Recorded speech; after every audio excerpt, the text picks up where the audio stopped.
I'm going to show you the full details of the product itself. So first, what I did was that I imported my library, and before that, the purpose or the objective of this analysis is to clean, explore, and visualize the data set in order to get insights. So I imported pandas, numpy, matplotlib, and seaborn. So the next thing was that I imported my data set using this code. Then I now open the first fifth rows. So I had to get some information about the dataset I imported. You can see that the dataset has about 200 rows and then 7 columns. You can also see the dataset, the columns. We have order ID, date, customer ID, product, quantity of each of the product, price, and then the total price for each purchase. You can also see the data types. You have integer, um, object, integer, float, and so on and so forth. So we are going to change this date data set because the date data type is wrongly assigned to object, which is meanwhile it's supposed to be date type. So we're going to do that later. So here I performed some statistical analysis, such as count to know the number of items in each of the numerical columns. You have mean, the average value, you have standard deviation from the mean, you have the minimum value, you have 25 percentile, you have 50 percentile, you have 75 percentile, and the maximum number of items.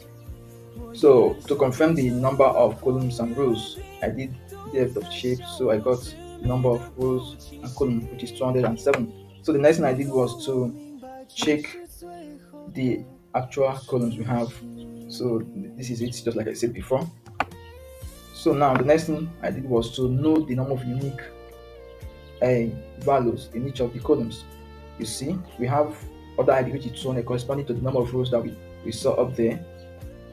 You can see it here. So we have date, which is 152, meaning that some items was actually purchased, meaning some items were purchased more than twice a day. Have customer ID, so one customer purchased more than one item, that is why it's just 20. We have products, which is 5. We only have 5 products. Have quantity we only have 3 different categories of quantity that was bought. We have price, we have only 5 corresponding to the number of products because each of the products has a unique price. We have total, which is 193. So if you check that, the total is supposed to be 200, but we find out why it's 193 very soon. So the next thing we did was to check the number of unique products. We want to check the number of the unique columns. Then we started with products. We see that we have phone, laptop, monitor, we have NAN, tablets, and headphone. This now means that there's a missing value there in one of the rows. So we are going to treat that later.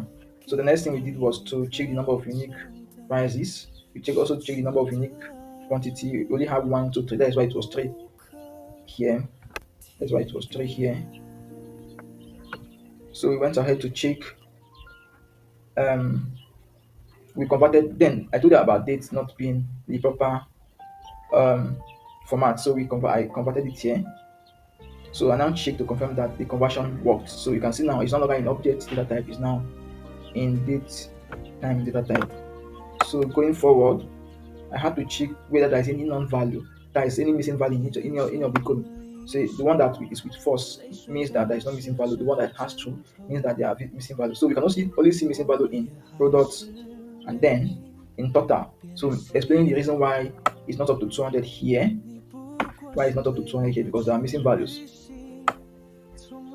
So when we continue, then the next thing I did was to sum the number of missing values for each of the column. We have 10 rows missing, and for total we have 6 missing. So we're going to deal with that. How did I deal with that? I dealt with that by trying to fill the total by multiplying the price and then the quantity of product. So if a product is sold at 20 naira and then somebody bought 3, so to know the total price, you are just going to multiply 20 by 3. That is exactly what I did for that. So when I checked whether there is still missing value there, it showed that there is no longer missing value. That's why it showed 0. The next thing I handled, this one was really, really very, very challenging. So was to fill in the missing products.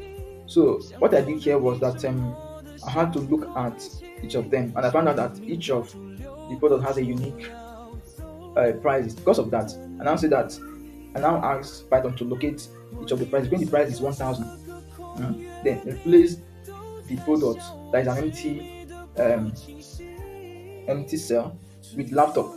When it sees something, replace it with a phone because those are the prices of each of the items. So when I now did that, I now come here and checked, and then it shows that there is no longer missing value. Then I continued. The next thing I did was to change the um, these rows to small letter. I wanted all of them to be in small letter. That's what I did here. So I confirmed it here to know whether they are in small letter, and then it worked. So the next thing I did was to plot did in the starting I said that we're going to do visualization. So here I now visualized to get insight from the data set. So before I did, I had to group this. I grouped this, then using bar charts. I used bar chart to show what product was sold more. So look at what happened here. So when I visualized it, I found out that laptop was sold more than eight other products, followed by phone, then tablets, monitor, headphones. So you can see that. So the next thing I did was to visualize, do another visualization to determine which month has more sales. It's a kind of to know the sales over time. So ignore that.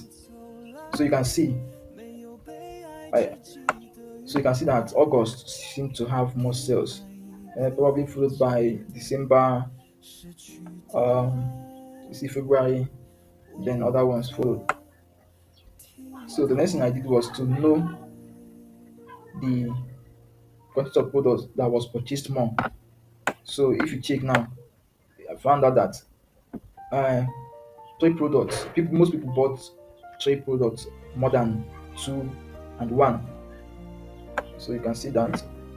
So another thing I did was to know how frequent was a particular amount of product purchased. So you can see it here. This is to find out the amount of money that is more frequently paid for a single purchase. So you can see that 1,000 naira was the most amount of money that was paid, followed by maybe around 550 naira or so, or 600 or thereabouts. Then the list was actually 2005. So looking at this analysis and visualization, and you'll find out that there are some irregularities and some limitations. So when I submitted this project, there was some reviews and then feedback was given to me. I would have actually did some correction before I posted it, but then I know that I have to show my journey, the way I walked through the point where I didn't know a lot of things to when I know many things. So this is what is happening here. So thank you.